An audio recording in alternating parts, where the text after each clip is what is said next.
ஏசப்பாக்கு ஸ்தோத்திரம். நாங்கள் கர்த்தரை அறியாத குடும்பம் தான். இந்த ஃபோன் மூலியமாக தான் நான் யூடியூப்பில் பார்த்துட்டு இருப்பேன்.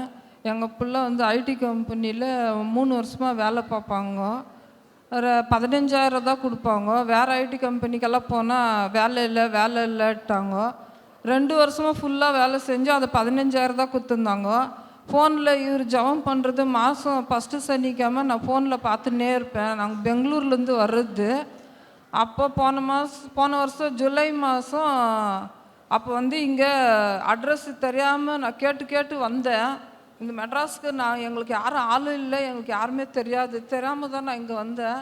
வந்து ஜெபம் பண்ணிக்கின்னு எங்கள் சம்பளம் ஜாஸ்தி வரணும் அப்படின்னு ஐயா கிட்ட ஜெபம் பண்ணிக்கின்னு நைட்டு கூட லேட் ஆகிடுச்சு. எங்களுக்கு போகிறதுக்கு கூட ட்ரெயின் மிஸ் ஆகிடுச்சு. அந்த மாதிரி கஷ்டத்தில் நாங்கள் திரும்ப போனோம் பெங்களூருக்கு.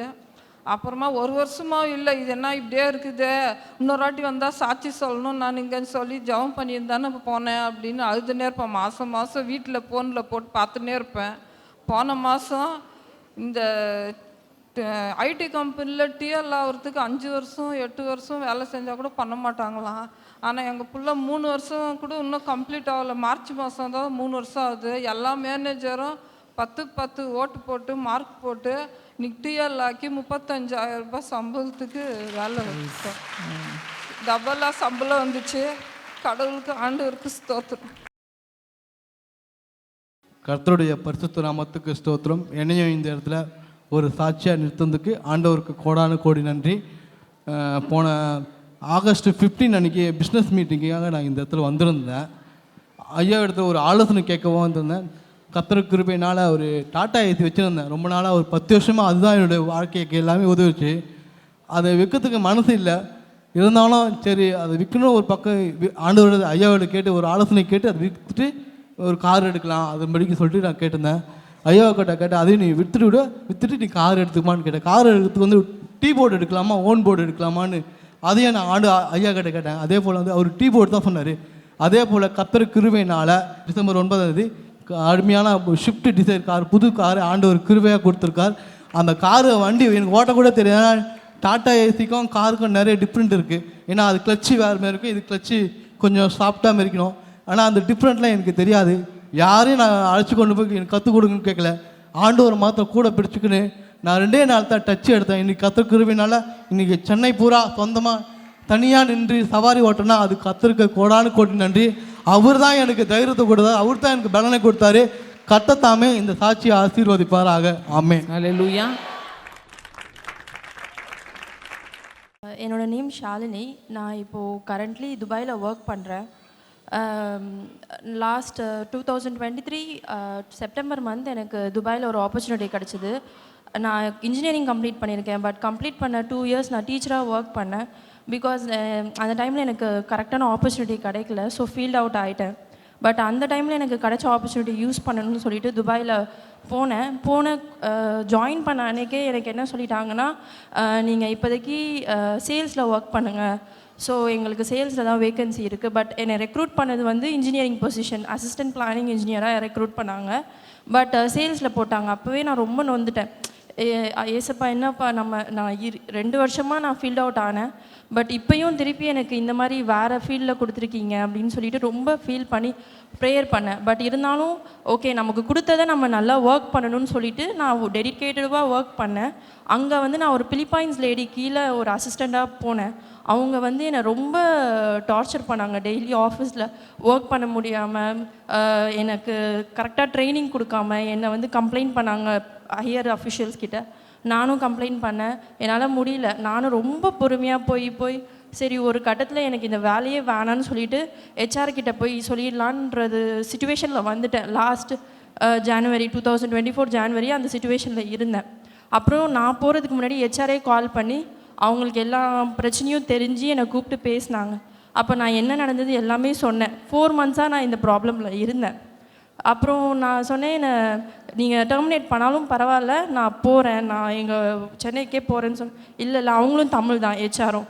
ஸோ நீங்கள் இன்ஜினியரிங்காக தானே வந்தீங்க, நீங்கள் இன்ஜினியர் பொசிஷன்லேயே ஒர்க் பண்ணுங்கள், எனக்கு ஒரு ஆப்பர்ச்சுனிட்டி கொடுத்தாங்க, இங்கே நீங்கள் உங்களை ப்ரூவ் பண்ணுங்கள் அப்படின்னு சொல்லிட்டு எனக்கு அந்த ஆப்பர்ச்சுனிட்டி கொடுத்த இடத்துல நான் வந்து ரொம்ப ஹார்ட் ஒர்க் பண்ணி டெடிக்கேட்டிவாக ஒர்க் பண்ணேன்.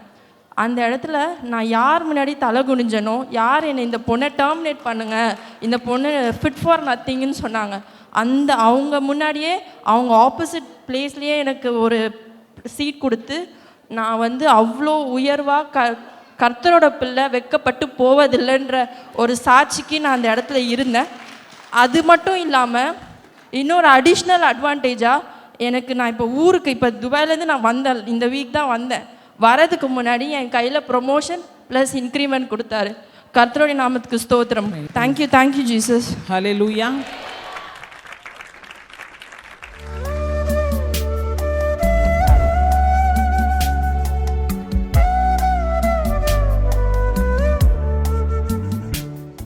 கிறிஸ்துவுக்குள் மிகவும் பிரியமான எனதருமை சகோதர சகோதரிகளே, நம்மை சிருஷ்டித்தவரும் நம்மை உண்டாக்கினவரும் நம்மை ஒருபோதும் மறந்து போகாதவருமாகிய இயேசு கிறிஸ்து முனையற்ற நாமத்தினாலே உங்கள் எல்லாரையும் வாழ்த்தி ஆசீர்வதிக்கிறேன். அல்லேலூயா. எல்லாரும் சந்தோஷமாக இருக்கீங்களா? இந்த நாளிலும் ஆண்டவருடைய பாதப்படியில் அமர்ந்து, ஆண்டவரே, என் பிள்ளைகளுக்கு என்ன வார்த்தை சொல்லப் போகிறேன், என்ன வார்த்தை சொல்லி என் பிள்ளைகளை ஆசீர்வதிப்பது தேவனுடைய திட்டமாக இருக்கிறது. தேவ சமூகத்திலே ஜெபத்திலே தரித்திருந்த பொழுது கர்த்தர் உங்களை ஆசீர்வதிக்கும்படி கொடுத்த மங்கள வார்த்தை லூக்கா எழுதின சுவிசேஷம் 11ஆம் அதிகாரம் 9, 10 ஆகிய வசனங்கள் எடுத்து வாசிப்போமா? மேலும் நான் உங்களுக்கு சொல்லுகிறதாவது கேளுங்கள், அப்பொழுது உங்களுக்கு கொடுக்கப்படும். தேடுங்கள், அப்பொழுது கண்டடைவீர்கள். தட்டுங்கள், அப்பொழுது உங்களுக்கு திறக்கப்படும். ஏனென்றால் கேட்கிறவன் எவனும் பெற்றுக்கொள்கிறான், தேடுகிறவன் கண்டடைகிறான், தட்டுகிறவனுக்கு திறக்கப்படும். என் அன்பு தேவனுடைய பிள்ளைகளே, 2000 வருஷங்களுக்கு முன்பாக ஆண்டவர் தன்னுடைய சீடர்களுக்கு அநேக காரியங்களை சொல்லி கொடுத்தாலும், இந்த உலகத்தில் சமாதானமாக நிம்மதியாக வாழ்கிறதுக்கு திரியேக தேவன் 3 காரியங்களை சொல்லி கொடுத்தார். என்ன காரியம்? முதலாவது நீங்கள் கேட்கணும், 2வது தேடணும், 3வது தட்டணும். இது 3ஐயும் செய்தீங்கன்னா இந்த உலகத்தில் உங்களுக்கு சந்தோஷமான வாழ்க்கை உண்டு. இது 3ஐயும் கரெக்டாக செய்தீங்கன்னா பரலோகத்திலையும் உங்களுக்கு இடம் உண்டு. 2000 வருஷத்திற்கு முன்பாக ஒரு குருடன் பிச்சை எடுத்துகிட்டு இருக்கிறான் ரோட்டில். அவனுக்கு பிச்சை எடுக்கிறதுக்குன்னு ஒரு அங்கி மேலே போடப்பட்டிருக்கிறது. அந்த அங்கியை பார்த்தாச்சுன்னாலே இவன் பிச்சைக்காரன் அப்படின்னு தெரிந்து கொள்ளலாம். ஒரு பிறவி குருடன் நடு ரோட்டில் நின்று, முச்சந்தியில் நின்று, ஜனங்கள் அதிகமாய் நடமாடுகிற ஒரு இடத்துல நின்று லைஃப் ஃபுல்லாக பிச்சை எடுத்துகிட்டு இருக்கிறான். சிறு வயதில் இருந்து அவனுக்கு பிச்சை எடுக்கணும்னு ஆசைப்பட்டு எடுக்கிறானா? இல்லை, வேற வழி இல்லை, அதனால் பிச்சை எடுக்கிறான். ஏன்னா அவனுக்கு கண்கள் தெரியாது, அவனுக்கு எங்கேயும் போய் வேலை செய்ய முடியாது. இந்த நேரத்தில் ஆண்டவர் ஒரு நாள் அவன் இருக்கிற ஊர் பக்கமாக வருகிற செய்தி அவனுக்கு வருகிறது. ஒரு திரளான கூட்டம். பொதுவாக கண்ணு தெரியாதவங்களுக்கு காது ரொம்ப ஷார்ப்பாக இருக்கும். அவங்களுடைய கண்ணு தெரியாது, ஆனால் அவங்களுடைய மனக்கண்கள்னு ஒன்று இருக்கும். அந்த கண்கள் ரொம்ப ஷார்ப்பாக இருக்கும். கிட்ட ஒரு சின்ன காற்றடிச்சா கூட கிட்ட யாரோ வர்றாங்கன்றது அவங்களுக்கு தெரியும். அதான் மனக்கண்கள். ஸோ ஆண்டவர் வர்றதை, அந்த சத்தத்தை கேட்குறான். ஒரு திரள் கூட்டம் போகுது. அவனுக்கு நல்லா தெரியுது, இந்த கூட்டம் போனாலே இந்த இடத்துல இயேசு வருகிறார். உடனடியாக இயேசு போகிறார் என்று கேள்விப்பட்டு கூப்பிட தொடங்கினான். இயேசுவே, தாவீதின் குமாரனே, எனக்கு இறங்கும் என்று கூப்பிட்டார். முதல்ல கூப்பிடும் பொழுது நோ ரெஸ்பான்ஸ். பக்கத்தில் இருக்கிறவங்க எல்லாம் சொல்கிறாங்க, ஏய், ஜீசஸை டிஸ்டர்ப் பண்ணாத, உட்கார் உட்கார்.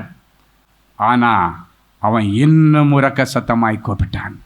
சில நேரங்களில் ஜெபிக்கும் பொழுது உங்களுக்கு பதில் வராவிட்டால் இன்னும் அதிகமாய் ஊக்கமாய் ஜெபிக்க வேண்டும். அதுதான் பர்த்திமை இடத்திலிருந்து நாம் பெற்றுக்கொள்ளுகிற ஒரு பாடம். அவன் கூப்பிட்டான், கேட்கல. ஆனால் இன்னும் உரக்க சத்தமாய், இயேசுவே, தாவீதின் குமாரனே, எனக்கு இறங்கும் என்று கூப்பிட்டான். என்ன நடந்துச்சு? ஆண்டவர் அந்த சத்தத்தை கேட்டு நின்னார். அவன் ஒரு ஏழை தான், ஆனாலும் அவனுடைய சத்தம் இயேசு கிறிஸ்துனுடைய செவிகளிலே ஏறிட்டு அப்படியே நின்றுட்டார். ஆண்டவர் சொல்றார், அவனை கூட்டுவாங்கப்பா. ஒருத்தன் என்னை கூப்பிடுறான், என்னை நோக்கி கூப்பிடுகிறான் ஒருத்தன், அவனை கூட்டுட்டு வாங்க அப்படின்னு சொன்ன உடனடியாக அவனை யார் அமுக்கி உட்கார வச்சாங்களோ அவனே, வாப்பா இயேசு உன்னை அழைக்கிறா, உன்னை கூப்பிட்றாரு வா அப்படின்னா. அவன் பக்கத்தில் வந்த உடனே, மகனே நான் உனக்கு என்ன செய்ய வேண்டும்னு கேட்டார். பொதுவாக பிச்சைக்காரன் என்ன கேட்பான்? எனக்கு ஒரு ட்ரெஸ்ஸு கொடுங்க, இல்லைன்னா எனக்கு கொஞ்சம் காசு கொடுங்க, இல்லைன்னா எனக்கு சாப்பாடு கொடுங்கன்னுவான். ஆனால் இயேசுவை பார்த்த உடனே கேட்குறதே கேட்குறோம், வெயிட்டாக கேட்டுருவோம். இயேசுவாமிகிட்ட சும்மா சில்லறை எல்லாம் கேட்கக்கூடாது, வெயிட்டாக கேட்கணும். ஆமென். ஆமாம், அவர் நிறைவாக கொடுக்குற ஆண்டவர். அவன் யோசித்தான், இவர்கிட்ட காசு கேட்டாச்சுன்னா 4 நாளில் காலி ஆகிடும், ட்ரெஸ்ஸு கேட்டாச்சுன்னா 5 நாளில் அழுக்காயிடும், சாப்பாடு கேட்டால் கொடுத்துட்டு போயிடுவார், லைஃப்லேயே செட்டில் ஆகிற மாதிரி ஒன்று கேட்கணும். அவனுக்கு என்ன ஆசை? கண்ணை மட்டும் திறந்து விட்டார்னா எல்லாரும் போல் வேலை செய்து சாப்பிட்டுட்டு ஜாலியாக இருக்கலாம், லைஃபே நல்ல சந்தோஷமாக இருக்கலாம் அப்படின்றதுனால ஒரே லைஃப் செட்டில்மெண்ட் கேட்குறான். ஆண்டவரே நான் பார்வை அடைய வேண்டும். அடுத்த நிமிஷத்தில் ஆண்டவர் அவனுக்கு சுகத்தை கொடுத்து அவருடைய கண்களை திறந்து, உன் விசுவாசத்தின்படி உனக்காக கடவுள். அவனுக்கு ஒரு விசுவாசம் இருந்தது. இன்னைக்கு ஆண்டவரை சந்தித்து என் பிரச்சனையை நான் சொல்லிட்டேன், நான் ஆண்டவரிடத்தில் கேட்டால் எனக்கு பார்வை கிடைக்கணும்னு கேட்டால் அவர் கொடுப்பார். கேளுங்கள் கொடுக்கப்படும், உங்கள் சந்தோஷம் நிறைவாக இருக்கும்படி பெற்றுக்கொள்வீர்கள். அதுதான் அவனுடைய நம்பிக்கை. அதனால தான் ஆண்டவர் சொல்கிறாரு, உன் விசுவாசத்தின்படியே உனக்கு ஆக கடவுள். அந்த விசுவாசத்தை எப்படி நீங்கள் தெரிஞ்சுக்கலான்னா, ஆண்டவரிடத்தில் என்னுடைய சத்தம் போய் சேர்ந்துருச்சு, அவர் என்னை கூப்பிட்டாருன்ன உடனேயே தன்னுடைய பிச்சை எடுக்கிற வஸ்திரத்தை தூக்கி எறிஞ்சிட்டு வரான். அதுதான் விசுவாசம். சுகம் கிடைச்சதுக்கு பிறகு அவன் அந்த அங்கேயே தூக்கி எறியலை, ஆனால் வரும்போதே இயேசு கூப்பிட்டார். அப்படின்னா எனக்கு இன்னைக்கு விடிவு காலம் வந்துருச்சுன்னு வரும்போதே வர்ற வழியிலேயே அந்த பிச்சை எடுக்கிற வஸ்திரத்தை தூக்கி எறிஞ்சான். இன்னைக்கு எத்தனை பேர் அந்த பிச்சைக்காரனை போல எனக்கு அற்புதம் நடக்கன்னு விசுவாசத்தோட வந்தீங்க, அவங்களுக்கு இன்னைக்கு லைஃப் செட்டில்மெண்ட் கிடைச்சிருச்சு. அல்லேலூயா. நடந்தாலும் நடக்கும், நடக்கலைனாலும் இல்லை அப்படின்லாம் இருக்கக்கூடாது, நடக்கும். சில நேரங்களிலே சற்று தாமதமாகும். ஆண்டவர் சொல்லியிருக்கிறார், தாமதித்தாலும் அதற்கு காத்திரு, அது நிச்சயமாய் வரும் என்று சொல்லியிருக்கிறார். ஆண்டவர் கொடுக்க போறது உண்மை. நீங்க கேட்டீங்கன்னா சில நேரத்தில் நீங்க ஜெபத்தை நிறுத்தினாலும் ஆண்டவர் நிறுத்த மாட்டார். அன்றைக்கு அப்படிதான் சகரியா தம்பதிகள் கேட்டு கேட்டு விட்டுட்டாங்க. இதுக்கு மேலே கேட்க வேண்டாம், ஏன்னா வயசு ஏறி போச்சு. ஆனால் ஆண்டவர் அவங்க ஜெபித்த ஜெபத்தை ஆண்டவருடைய சமூகத்தில் வைத்திருந்தார். அது பரிசுத்தம் நிறைந்த இடம். நீ கொண்டு போகிற ஒவ்வொரு விண்ணப்பமும் தேவ சமூகத்திலே அது மதிக்கப்படும். அது மதிக்கப்படும், மதிக்கப்படத்தக்கது. உன்னுடைய வார்த்தைக்கு உலகத்தில் மதிப்பில்லை, ஆனால் உன்னுடைய ஜெபத்தின் நிமித்தம் நீ அனுப்புகிற வார்த்தைகளை பரலோகம் மதிக்கும். அதனால் இன்னைக்கு உங்கள் ஜெப வாழ்க்கையை புதுப்பிச்சு உன்னுடைய கண்களை திறந்து விட்ட ஆண்டவர் இன்னைக்கு உங்களுக்கும் கண்களை திறப்பார், உங்களுக்கும் அற்புதங்களை செய்வார். ஒரு முறை மறக்க முடியாத ஒரு சாட்சி. திண்டிவனம் பகுதியில் ஒரு ஏஜி சர்ச் ஒன்று இருக்கிறது. சர்ச் எங்கே இருக்குன்னா, சென்னை டு நம்ம நாகர்கோவில் வர அந்த ஹைவே, அந்த பெரிய 6-வே ரோட்டில் தான் சைடில் சர்ச் இருக்குது. அந்த சர்ச்சோட ஒட்டி ஒரு பெரிய கிரவுண்டு. ஒரு 5 வருஷத்துக்கு முன்னாடி ஒரு குடும்ப ஆசீர்வாத கூட்டம் ஒன்று அவர் நடத்தினார். பல ஊர்களிலிருந்து, ஈவன் திருநெல்வேலி மாவட்டம், கன்னியாகுமரி மாவட்டத்திலேருந்து எல்லாம் நிறைய பேர் வந்திருந்தாங்க. அந்த பாஸ்டர் அங்கே வந்திருந்தவங்க, வெளியூர்லேருந்து வந்திருந்தவங்களுக்கு சாப்பாடு, அதுக்கு சர்ச்சிலே அவங்கள தூங்க வச்சுட்டு அவங்களுக்கு வேலைக்கு சாப்பாடு 3 நாள் தங்கி அந்த குடும்ப ஆசீர்வாத விழாவில் அநேக ஜனங்கள் கலந்து கொண்டார்கள். அதில் இங்கே திருநெல்வேலி மாவட்டத்திலேருந்து ஆறுமுக நேரியிலிருந்து ஒரு அம்மாவும் மகளும், அவளுக்கு திருமணமாகி 10 வருஷம் குழந்தை இல்லை. வீட்டில் பயங்கர போராட்டம், சண்டை, லைஃப் அவ்வளோதான் முடிஞ்சிருச்சுன்ற நிலைமை. அப்போ தான் ஒரு நாள் திடீர்னு டிவி ஆன் பண்ணும் பொழுது குடும்ப ஆசீர்வாத கூடுகை திண்டிவனத்தில் இந்த ஏஜி சர்ச் நடத்தது, சகோதரர் ஸ்டீஃபன் அவர்கள் அதில் செய்தி கொடுக்குறார் அப்படின்னு இந்த ஆடை பார்த்தோன்னா அம்மாவும் மகளும் உடனே டிக்கெட் புக் பண்ணி, எதுக்கு சொல்கிறேன்னு அந்த ஃபெய்த்துக்காக சொல்கிறான். அவன் எப்படி ஜெபத்தோட கூட அந்த விசுவாசம் இருக்கணும். அந்த அங்கேயே தூக்கி எறிஞ்சிட்டு வந்த மாதிரி மக சொல்கிறாளாம், அம்மா அம்மா இந்த தலைப்பை பார்த்தீங்களா, குடும்ப ஆசீர்வாத கொடுகை. நம்ம 3 நாள் அங்கேயே போயிட்டு தங்கி இருந்து 3 நாள் ஐயா மூலமாக ஆண்டவர் கொடுக்குற மங்கள வார்த்தையை நம்ம கேட்டுட்டு வந்துடணும். கண்டிப்பாக எனக்கு நம்பிக்கை இருக்குது. போயிட்டு வந்தால் குடும்ப ஆசீர்வாதம்னா, குடும்பம்னா கணவன் மனைவி பிள்ளையும் சேர்ந்து தானே, தலைப்பே நல்லா இருக்குது, இந்த குடும்ப ஆசீர்வாத கூட்டத்துக்கு நம்ம போவோம், டிக்கெட் புக் பண்ணுங்கம்மான்னு சொல்லிவிட்டு அவருடைய அம்மாவையும் கூப்பிட்டுட்டு 3 நாள் அங்கே வந்து உட்கார்ந்துருக்கிறாங்க. 2 நாள் முடிஞ்சிருச்சு. 3ஆவது நாள் காலையில் ஞாயிற்றுக்கிழமை ஆராதனையில் செய்தியெல்லாம் முடிஞ்சதுக்கப்புறம் இந்த அம்மா யோசிக்கிறாங்களாம், இன்றைக்கி ஞாயிற்றுக்கிழமை தனிஜமெல்லாம் பண்ணுவார் ஐயா, ஆனால் இன்றைக்கி பார்த்து அந்த குழந்தைய பற்றி இன்றைக்கி செய்தியில் ஒன்றுமே வரலையே சொல்லி இந்த அம்மா இப்படி திரும்பி அப்படியே அந்த பக்கமாக போயிட்டே இருக்கிறாங்க. அப்போ நான் பாஸ்டரை கூப்பிட்டு சொன்னேன், ஐயா இந்த குழந்தை பாக்கியம் இல்லாதவங்களுக்காக மட்டும் ஜெபம் பண்ண ஆவியானவர் இருதயத்தில் ஏவுறாரு, அவங்கள மட்டும் நிற்க சொல்லுங்கள், மீதி எல்லாரையும் போக சொல்லுங்கள். அப்போ தான் அவர் அனௌன்ஸ் பண்ணுறாரு, ஐயாவுக்கு ஆவியானவர் ஏவுகிறபடினாலே குழந்தை பாக்கியத்திற்காக வேண்டி வந்திருக்கிறவங்க மட்டும் இப்போ நில்லுங்க, உங்களுக்கு ஒரு விசேஷித்த தனி ஜெபம் அவர் செய்கிறாரு, மீதி எல்லாரும் போயிட்டு சாயங்காலம் மீட்டிங் வாங்க அப்படின்னு அனுப்பி விட்டார். அவர் சொல்கிறா, என் வேண்டுதல் கேட்கப்பட்டது. அவங்க அம்மாட்ட உடனே சொல்கிறா, என் வேண்டுதல் கேட்கப்பட்டது, இன்னைக்கு காலையில் எனக்கு அந்த வார்த்தை வரலையேன்னு நினச்சேன், என் வேண்டுதல் கேட்கப்பட்டது. ஒவ்வொருத்தராக ஜெபம் பண்ண வராங்க. இந்த அம்மா வந்த உடனே நான் கேட்டேன், எந்த ஊர்லேருந்து வரீங்க? அப்போ அவங்க சொன்னாங்க, இவ்வளோ தூரத்துலேருந்து வரோம். அப்போ ஆண்டவர் சொன்னா, நீ 3 நாளாக இங்கே இருக்கிறதுனால 3 முத்துக்களை உனக்கு கொடுப்பேன். ஹல்லேலூயா. 3 நாளாக நீ தங்கி இருந்து 10 வருஷம் குழந்தை இல்லை, 3 நாளாக இங்கே தங்கி இருக்கிற, உனக்கு 3 முத்துக்களை கொடுப்பேன். நான் யோசித்தேன், 3 முத்துன்னொன்னே ஒன்று கவர்மெண்ட் ஜாபு, ஒன்று பிள்ளை, இன்னொன்று ஒரு சொந்த வீடாக இருக்கும் அப்படின்னு நான் நினச்சேன். என் மனசில் நான் நினச்சேன் 3 முத்து, அந்த சாட்சி மறக்க முடியாது அப்படின்னு சொல்லிவிட்டு அதுக்கப்புறம் அவங்க சந்தோஷமாக போயிட்டாங்க. ஒரு 2 மாதம் கழித்து ஃபோன் வருது ஆஃபீஸ்க்கு, இது மாதிரி ஐயாட்ட அர்ஜெண்ட்டாக பேசி ஆகணும். என்னன்னு கேட்டாச்சுன்னா, இந்த பிள்ளை ஃபோன் பண்ணி அடுத்த மாதமே கன்சீவ் ஆகிட்டேன்னு சொல்லிட்டான், பாசிட்டிவ் ஆகிடுச்சு, கன்சீவ் ஆகிட்டேன். அதுக்கு அடுத்த 2வது மாதமாக 3வது மாதமாக தான் போய் ஸ்கேன் பண்ணும்போது உள்ள ஒரு குழந்தை இல்லை, 3 குழந்தை. ஹல்லேலூயா. டாக்டர்ஸ் சொல்கிறாங்க அந்த அம்மாட்ட, எம்மா உனக்கு 10 வருஷம் குழந்தை இல்லாததுனால நீ ட்ரீட்மெண்ட் எடுத்து உன்னுடைய யூட்ரஸ் ரொம்ப வீக்காக இருக்குது, அதனால் 3ஐயும் தங்க வச்சாச்சுன்னா 1 நிற்காது, 3 செத்து போயிடும்.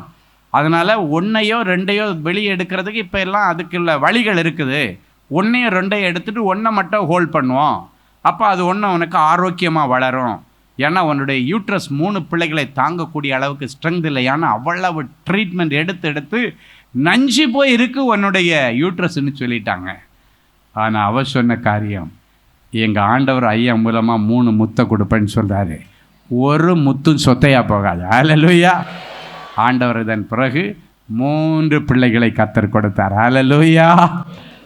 சாட்சி சொல்ல மீட்டிங் கூட்டு வந்தாங்க பாருங்க. ஒரு பிள்ளைய அவங்க அம்மா வச்சுருக்காங்க, ஒரு பிள்ளைய மாமியார் வச்சுருக்காங்க, ஒரு பிள்ளைய இவ வச்சுருக்கான். என் அன்பு தேவனுடைய பிள்ளைகளே, அவளுடைய நம்பிக்கை, அதான் சொன்னேன், வரும்போதே அவங்க அம்மாட்ட சொல்லிட்டு வரா, கண்டிப்பாக நடக்கும். இன்னைக்கு அதை தான் சொல்கிறேன், இந்த ஜெபத்தோட கூடிய விசுவாசம். ஒரு அழகான வசனம் இருக்கிறது, விசுவாசமுள்ள ஜெபம் பிணியாளிகளை ரட்சிக்க. அப்படின்னா விசுவாசமுள்ள ஜெபம் தான் உங்களுக்கு அற்புதத்தை செய்து வர. ஹல்லேலூயா. என் அன்பு தேவனுடைய பிள்ளைகளே, நல்ல தேவ செய்தியை கேட்டீர்கள், அருமையான சாட்சிகளையும் பார்த்தீர்கள். எல்லாருடைய இருதயத்தில் ஒரு கேள்வி, எனக்கு என்னைக்கு பிரதர் இப்படி ஒரு அற்புதம் நடக்கும்? ஏன் அது ஆண்டவர் என்னைக்கு செய்யலாம் இல்லை? விசுவாசத்தோடு அப்படியே முழங்கால்களை தாழ்த்துங்கள், கண்களை மூடி நாம் தேவ சமூகத்தை நோக்கி பார்ப்போம். அன்பான ஆண்டவரே, உமக்கு நன்றி. நீர் நல்லவர், பெரியவர், பெரிய காரியங்களை செய்கிறோம். ஒரு சின்ன காரியம் கூட என்னுடைய வாழ்க்கையில் நடக்கலேன்னு அழுது கொண்டிருக்கிற பிள்ளைகளுக்கு பெரிய காரியங்களை செய்ய ஆண்டவர் இன்றைக்கு இந்த நிமிஷத்தில் என் பிள்ளைகளுடைய இருதயமாகிய சிங்காசனத்தில் எழுந்தருள்வீராக. என் பிள்ளைகள் இன்றைக்கு உம்மை சுமந்து கொண்டு முழந்தாள் படியிட்டு ஜெபித்து எழும்பும் பொழுது பிள்ளைகளுக்கான நல்ல காரியங்களுக்கான தேவதூதர்கள் வருவார்களாக, பணிவிடை நாவிகள் வருவார்களாக, எலியேசர்கள் வருவார்களாக, கேப்ரியல் தூதியன் வருவானாக. நற்செய்திகள் வரட்டும். இன்றைக்கு இந்த ஜெபம் முடித்து அவர்கள் எழும்பி கண்களை ஏறெடுத்து பார்க்கும் பொழுது, அவங்க மெயிலை ஓப்பன் பண்ணி பார்க்கும் பொழுது, மொபைலை ஓப்பன் பண்ணி பார்க்கும் பொழுது, நீண்ட நாட்கள் இவர்கள் எதிர்பார்த்து கொண்டிருந்த நற்செய்திகளின் பிள்ளைகளுக்கு வரட்டும் சாமி. நீங்கள் எதிர்பார்த்து கொண்டிருக்கிற நல்ல காரியங்களை உங்களுக்கு கொடுக்க உங்கள் மேல் நினைவாய் வந்திருக்கிறேன். அவைகள் தீமைக்கு ஏதுவாய் அல்ல, நன்மைக்கு ஏதுவாகவே நடக்கும்.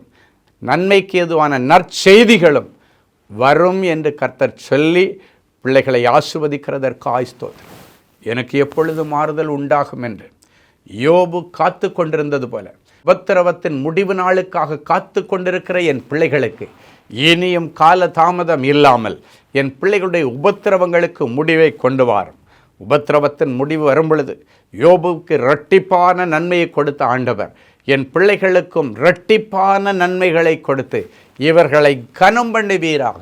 இவர்கள் தரித்திரம் மறைவதாக, கடன் பிரச்சனைகள் மறைவதாக, நிந்தைகள் மறைவதாக, அவமானங்கள் மறைவதாக, கோர்ட்டு கேஸுக்கு இன்றைக்கு ஒரு முடிவு வருவதாக. நீண்ட நாட்களாய் இருதயத்தில் ஏங்கி கொண்டிருக்கிற என் பிள்ளைகளுடைய உணர்வுகளையும் அவருடைய மன விருப்பங்களையும் நீர் அறிந்திருக்கிறீர். வேதம் சொல்கிற இந்த வார்த்தையின்படி பிள்ளைகளை ஆசீர்வதிக்கிறேன். கர்த்தருக்குள் மன மகிழ்ச்சி ஆயிரு, அவரின் இருதயத்தின் வேண்டுதல்களை எல்லாம் உனக்கு அருள் செய்வார் என்ற வார்த்தையின்படி இருதயத்தின் வேண்டுதல்களை எல்லாம் என் பிள்ளைகளுக்கு நிறைவேற்றித்தார். நிறைஞ்ச மனசில் பிள்ளைகளை ஆசீர்வதிக்கிறேன் இயேசுவின் மூலம் பிதாவே, ஆமேன். அன்பு தேவனுடைய பிள்ளைகளே, இந்நிகழ்ச்சியின் மூலம் நீங்கள் பெற்றுக்கொண்ட ஆசீர்வாதங்களை உங்கள் ஜெப விண்ணப்பங்களையும் அனுப்ப வேண்டிய முகவரி தேவனின் அன்பு ஊழியங்கள், எண் 340B பார் 1A 3B1 Vinayak avenue, OMR road, Okkiyam, Thoraipakkam, Chennai 600097. மின்னஞ்சல் prayer@godsloveministries.co.in. எங்களது இணையதளம் www.godsloveministries.co.in. மேலும் 24 மணி நேர ஜெப உதவிக்கு 04454547999 மற்றும் 9941150999 என்ற எண்களுக்கு தொடர்பு கொள்ளுங்கள். கர்த்தர் தாமே உங்களை ஆசீர்வதிப்பாராக.